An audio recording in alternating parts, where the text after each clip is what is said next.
আপনারা কেমন আছেন? আমি আবার এসে গেছি আজকে একটা রেসিপি নিয়ে। আজ আমি ইলিশ মাছ ভাপা করব। আচ্ছা, ইলিশ মাছ ভাপা করব। আমি এখানে 6 পিস মাছ নিয়েছি। তার জন্য আমি 1.5 চামচ টক দই নিয়েছি। এই চামচের 1.5 চামচ টক দই। আচ্ছা, কাঁচা লঙ্কা বাটা নিয়েছি। কাঁচা লঙ্কাটা আপনারা যেরকম খাবেন সেই ঝালটা আপনারা বুঝে দেবেন। আর আছে আমার সঙ্গে আর দেবো সর্ষে বাটা, আর দেবো সঙ্গে সর্ষের তেল। আমি এবার এটাকে মাখবো। ঝালটা আপনাদের পরিমাণ মতো দেবেন। আমি 2.5 চামচ দিলাম। আচ্ছা, সর্ষে বাটা আমি দিচ্ছি উঁচু 2 চামচ। এর সঙ্গে দিয়ে দিলাম আমি 1.5 চামচ টক দই।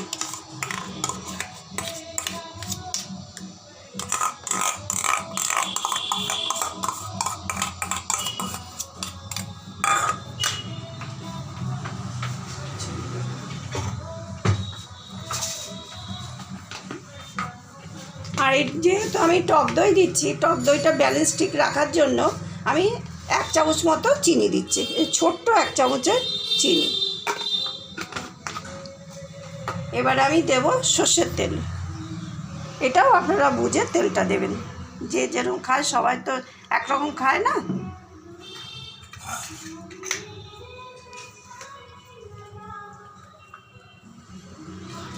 এটা আমি এবার একটু মেখে নিই, তারপরে চড়াবো।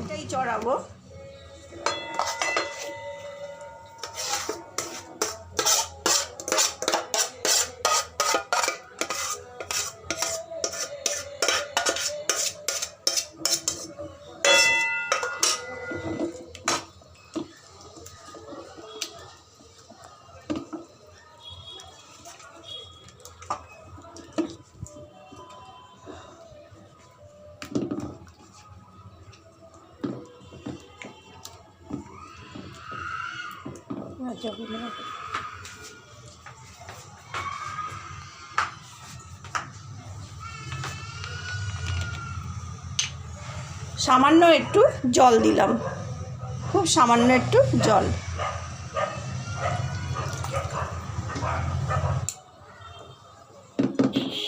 আমি এর উপর দিয়ে আর একটু তেল দিয়ে দিচ্ছি।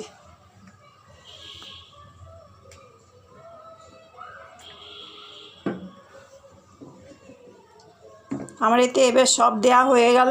এবার আমি এটাকে চড়াবো। আমার বসানো হয়ে গেছে, মিনিট 10 মতো ফুটবে। আপনারা বন্ধুরা এইভাবে করে খেয়ে দেখবেন। যদি ভালো না লাগে, আমি কি বলেছি, একদিন আমার কথা শুনে এইভাবে একদিন আপনারা বানিয়ে খেয়ে দেখবেন, খুব ভালো লাগবে। এমনি গোটা কাঁচা লঙ্কা দিয়ে দিলাম।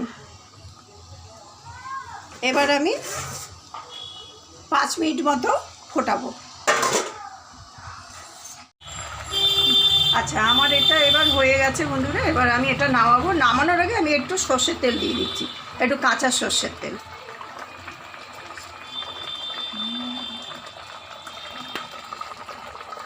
সর্ষের তেল দিয়ে দিলাম। আপনারাও এইভাবেই করবেন। আপনারা যদি আপনাদের আমার এই রেসিপিটা পছন্দ হয়ে থাকে, ভালো লেগে থাকে, তাহলে আপনারা আমাকে অবশ্যই করে শেয়ার করবেন, লাইক করবেন, কমেন্ট করবেন এবং অবশ্যই সাবস্ক্রাইব করবেন। তাহলে আমাদের আজকে ইলিশ মাছ ভাপা রেডি। আপনাদের যদি ভালো লেগে থাকে বন্ধুরা, আপনারা অবশ্যই like, comment, share and subscribe করবেন। ঠিক আছে? ওকে, থ্যাংক ইউ।